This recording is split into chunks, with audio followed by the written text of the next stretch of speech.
Dahil sa kakulangan ng impormasyon, sumugal ang ilan nating kababayang puntahan ng kanilang mga kaanak sa mga lugar na sinalanta ng Bagyong Yolanda. Yan ay kahit wala pa silang katiyakan sa kanilang daratnan.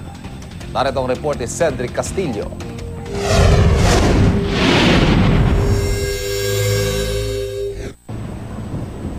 Sa pantalan ng Matnog, Sorsogon, dagsa ang mga pasahero. Karamihan papuntang Samar at Leyte para makibalita sa mga kaanak na nasalanta ng bagyo. Inabot ng ilang oras ang paghihintay. Kung ano kasing dami ng mga manggagaling sa Bicol, halos wala namang sakay ang mga barko mula sa kabilang panig ng dagat. Dumating sa ngayon, empty talaga. Umalik na sila, oh. Yung galing sa Samar? Samar, opo. Oh. Okay, so ano yun, nag-iintay sila na may sumakay?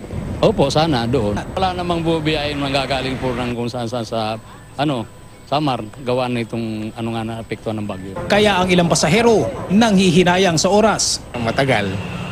Kanina, mahirap din ang pila doon. Inuna kasi yung mga relief goods yata pinasakay Mas mabuti po yun para sa karamihan po. Kasi maraming nangangailangan po ron Sa loob ng barko, tulala ang marami. Isang bangungot ang nakaabang sa dulo ng paglalakbay. Para sa mga katulad ni Rosny, wala raw sing pait ang pag-uwing ito. Dalawa sa kanyang mga kapatid, kasama ng kanilang ina, tinangay ng unos. Ang Biyernes po ng umaga, 5 a.m. Yun na yung kasagsagan. Last na namin na pag-uusap. Para kasing sumisigaw sila nga, tulungan, paano makakatulong dito kami sa Maynila? Walang balita at hindi matawagan. Ito raw ang nag-udyok sa marami para suungin ang dagat, anuman ang kanilang matutuklasan. Sana po, sana. Wala na po akong ibang inisip na puro positive na lang po. Meron kami natanggap na text message. Parang hearsay lang na okay daw sila. Kahit isang hearsay lang, okay na sa amin. Malayo na kami sa lupa nang bumuhos ang ulan. Ang lumbay na bumabalot sa ilan, natabunan ng takot nang tila magngit-ngit ang dagat.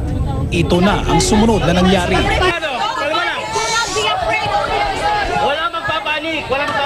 Nagsisimula alon yung malakas na yung alon. So may nag-conduct ng prayer. Pero ngayon, kanya-kanya na silang kuha ng life vest. Kasi iba na yung timpla ng alon Sandrex, okay na yan. Kumuha na tayo ng life vest. Kunin nyo lang yung life vest. Sa bawat paling ng aming kamera, bakas ang pangambang baka hindi na namin marating ang isla ng Samar. Hanggang sa marinig ang malakas na anunsyo. Huwag tayo magpamit, normal lang po sa amihan ng ganitong alon. Alas 11 ng umaga, muli kaming nabuhayan nang matanaw na ang lupa. Sa pantalang ito sa bayan ng Allen, nagtapos ang lakbay ng aming grupo ngayong araw. Pero malayo pa rito ang mga bayang pinadapa ng Bagyong Yolanda. Para sa marami naming nakasabay, dito pa lamang nagsisimula ang tunay na trahedya. Para sa unang balita, Cedric Castillo reporting.